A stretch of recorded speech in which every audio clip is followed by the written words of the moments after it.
এটি পান্থকুঞ্জ পার্ক এবং এই পার্কে এখানকার ইমন, তারপরে জয়, জুই, ঈশিতা, বিথি, এই বাচ্চারা এই এলাকায় থাকে। তারা কিন্তু এখানে নিয়মিত খেলাধুলা করতো যখন এখানে ভালো মাঠ ছিল, পার্ক ছিল।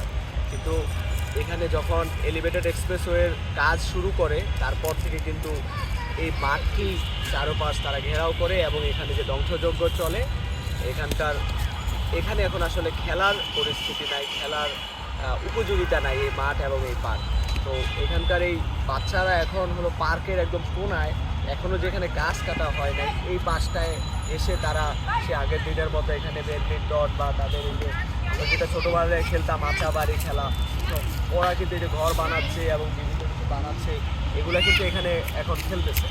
তো যদি এলিভেটেড এক্সপ্রেসের র্যাম্পটা কিন্তু একটা র্যাম্প কিন্তু এদিক দিয়ে নামার কথা, এদিক দিয়ে নেমে সার্ক ফোয়ারায় নামে, তখন কিন্তু এই গাছগুলোও কাটা হবে, তখন কিন্তু এই খেলার এই জায়গাটিও উপযোগিতা হারাবে, তখন আমাদের এই শিশুরা এই বাচ্চারা কোথায় খেলবে?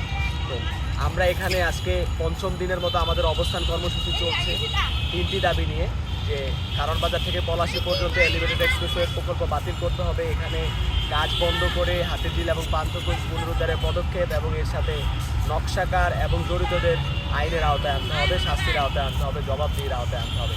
আপনারা এলাকাবাসী আমাদের সাথে যোগ দিন, আমাদের সাথে সংহতি জানান, আমাদের কিন্তু অবস্থান কর্মসূচি চলবে দাবি নেওয়া।